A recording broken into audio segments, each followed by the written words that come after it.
నేను అడిగితే ముగ్గులేవు గిగ్గులేవు అన్నారు పిన్ని.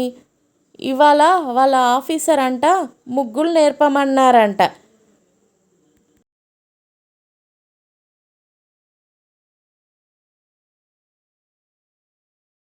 అన్నయ్య పేరు చెబితేనే ఇంట్లోకి రానిస్తాం వదినా.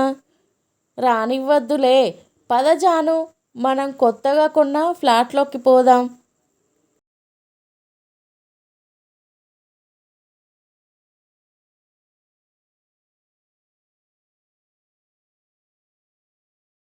నీ కొడుకు పెళ్ళిలోనే కుక్కర్ కట్నం చదివిస్తే నీవు నా కొడుకు పెళ్ళికి సెంబు చదివిస్తావా?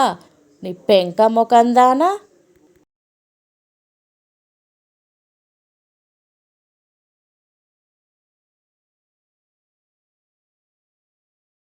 నేను స్కూటర్ మీద వెళ్తుంటే మీ నాన్నగారు ఎదురుగా వస్తున్నారు. ఒక్క చేత్తో నమస్కారం అని అంటే ఆయనకి కోపం వస్తుందేమో అని 2 చేతులతో నమస్కారం అన్నా. అంతే, ఇలా అయింది.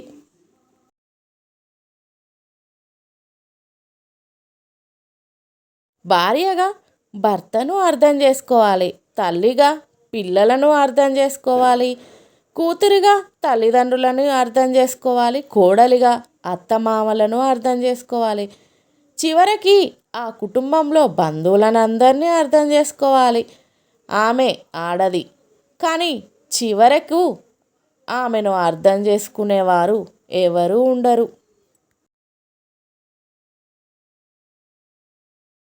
అమ్మాయి ఆడపిల్ల అనుకుంటాం, మన ఇల్లు వదిలిపోతుందని తాను ఎక్కడికి పోదు.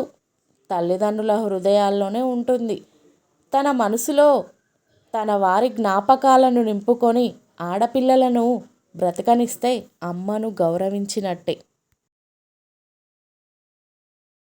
శ్యామలరావు విమల దంపతులకు పెళ్ళయి చాలా ఏళ్ళయింది.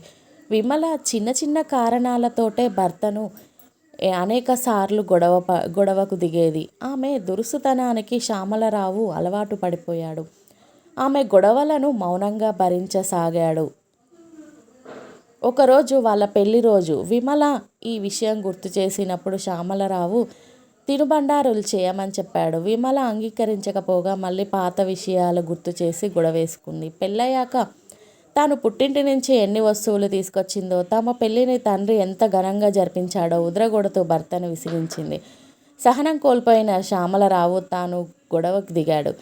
పోట్లాటను సమానంగా చేశారు. ఎలాగోలా వాళ్ళిద్దరు శాంతపడి నిద్రకు ఉపక్రమించారు. రాత్రి నిద్రపోతున్న విమల ఇంట్లో శబ్దం వినిపించింది. మేల్కుంది. ఇంట్లోకి ఎవరో దూరినట్లు పసిగట్టింది. దొంగతనం జరిగే ప్రమాదం ఉందని శ్యామలరావుని తట్టి లేపింది. పగటిపూట గొడవను నిద్రలో కూడా మర్చిపోని శ్యామలరావు, నేనెందుకు పట్టించుకోవాలి? ఈ ఇంట్లో ఉన్న వస్తువులన్నీ నీవే కదా, వాటి కోసం ఎందుకు బాధపడాలి?